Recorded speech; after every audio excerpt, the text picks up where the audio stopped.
Simon was walking down the street, ready to deliver a package to the local TV station. It was a 24-hour news network called Channel 6 News. He knew that he had to reach a huge audience, and he knew that when he broadcasted his statement, he had to do it before midnight on December 31st, 2020. He wasn't sure would it make any difference, but it was all he could do. He knew he had to try. He met the security guard and told him he had a package to deliver. The security man brought him into the office. Once inside, Simon took out his gun and pointed it at the security guard and said, "Okay, listen to me. I am not playing around. Take me to the main news broadcasting room. I want to go live before midnight. It is now 11 p.m, so I am not kidding. Take me there now."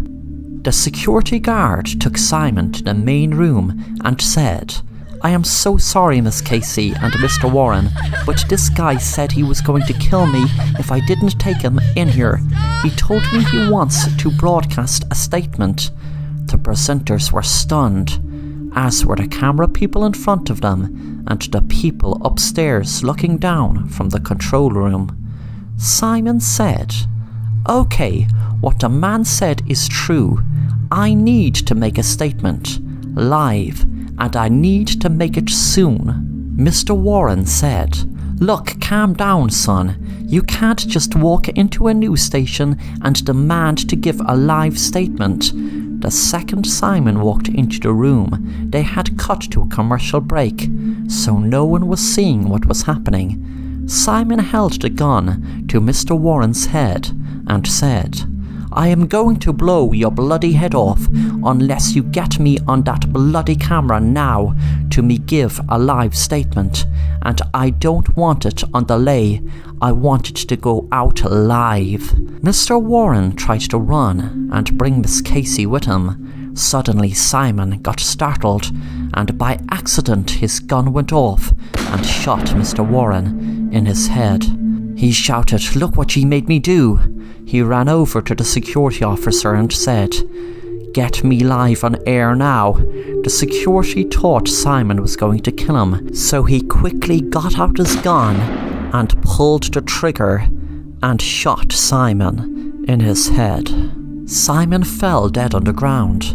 The police were called, and when an officer was searching his pocket, he found a piece of paper, which he thought must have been the script of the live statement he was talking about.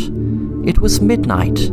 He heard a strange sound, and people near the window shouted in amazement. He hadn't time to even read the first line of the statement, but he heard them shouting from upstairs. "What the hell is that?" He ran up to see what it was, and when he looked out the window, all he could see were UFOs all over the sky, and the sky had turned red. He looked down at the piece of paper and read, "I can't give this message online. They will find me that way. The only way is live on TV. They might still find me, but at least that way they won't be able to take it down straight away. I know that if I tried to mention it online, they would have words flagged to it be disrupted before I get the truth out. After midnight tonight, there will be an alien invasion. This was known for months, if not years, by the elite around the world. Some of the aliens are here already. They were here for a very long time. I don't exactly know how long. Tonight your president and elite government members around the world are sitting comfortable in underground bunkers. Those bastards did a deal with an alien race. It's a new world order. They're going to take over Earth. Humanity is going to be wiped out tonight. Besides those elite bastards. I don't know what is in it for the elite, but I overheard this information. If anyone knew what I knew, I would have been killed. But I am telling you tonight, With that, there were beams beamed into the studio, and everyone seemed to disappear. This was happening one by one. It seemed to the security guard that it took ages till the beam reach him. He thought to himself if the guy was allowed to give the statement, it might not have changed anything, but if people had known and had an underground bunker like those bunkers the Doomsday Prophecy people have had for years, then they would have a fighting chance. The beam landed on the security guard, and he disappeared into thin air. Down in a bunker, the president spoke. "Well, my friends, there is food and essentials for about a week. We were promised the air above will be clean in about 5 days, so we just have to suffer the boredom down here. But when we're above, my friends, we will be in a much better world. We will be in a world that us and the reptilians can coexist in the open and not hidden like we have been for so long."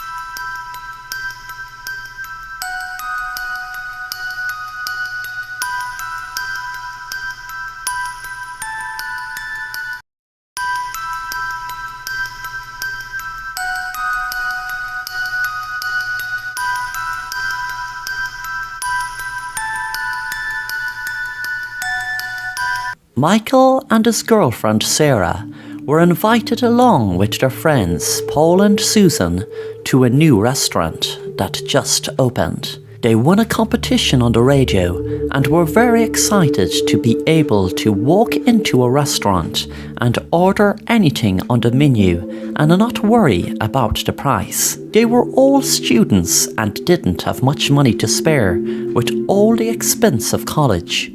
When they all arrived at the restaurant, they were admiring the outside of it. They heard a lot about it and knew it was very expensive, which was another reason them winning a free meal was a great win. When they sat down in the restaurant and looked at the menu, they appreciated more not having to pay as the meals were so expensive. They ordered their food and ate their meals and were really impressed. When it came to desserts, Michael was the only one to order Death by Chocolate. The rest ordered just plain ice cream. They relaxed after the meal drinking coffee. When they were finished and decided to go home, they had ordered a taxi, and while they were waiting, Michael saw a truck coming straight for him and screamed. He was blown off the footpath and thrown across the street as a chocolate ice cream truck ran him over. But if I lay down and I play dead and I stay dead, maybe you'll get sick of being the monster. Michael knew he could open his eyes now because they would still be across the street, thinking he was ran over and killed.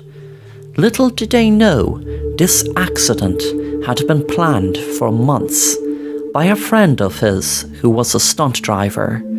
The reason he faked his own death was because he owed a lot of money to the wrong people, and he had planned on telling his friends he was alive when it was safe to do so. They worried if his body wasn't picked up yet by a fake ambulance. That was a part of the plan. Then a real ambulance will arrive. But Michael didn't have to worry, because a sign pole that was hit outside the shop by the truck, saying fresh ice cream on sale here, fell and hit him on the head, and he was killed instantly.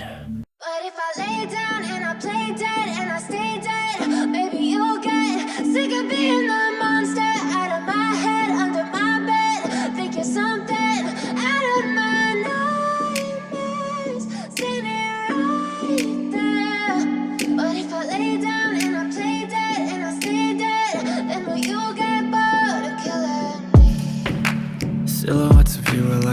Thanks for watching The Assassin Rapper, and if you want to stay up to date on new content, then please subscribe and be sure to hit the bell to be notified on new content.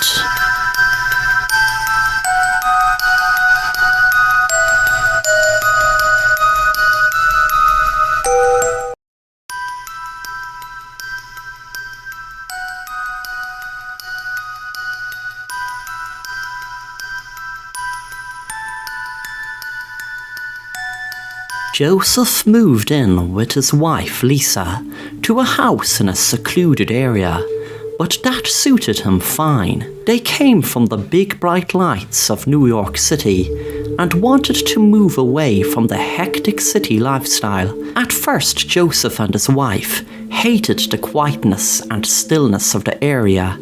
After a few weeks, Joseph found himself going crazy when he was trying to go to sleep at night with the sound of the waterfall nearby.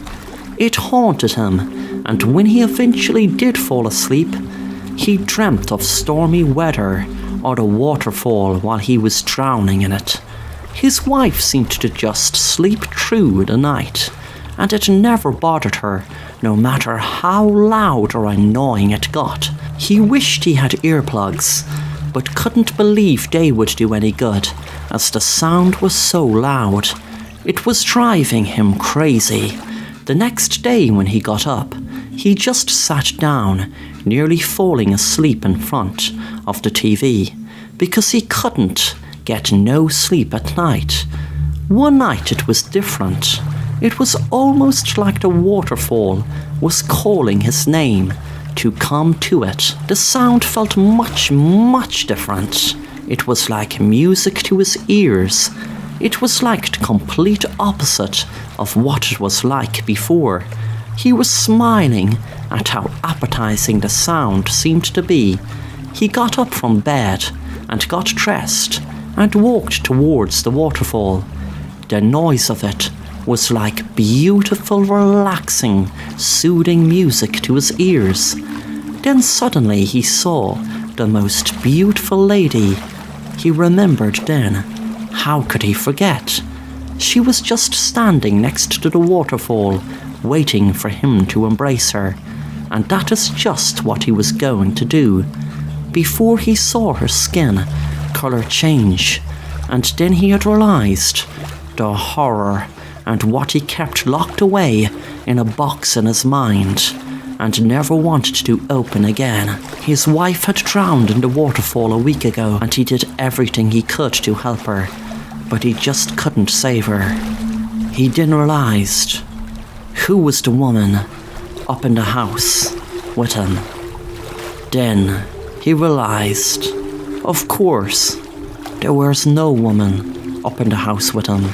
It was just his mind and the waterfall playing tricks with him. Thanks for watching The Assassin Rapper, and if you want to stay up to date on new content, then please subscribe and be sure to hit the bell to be notified on new content.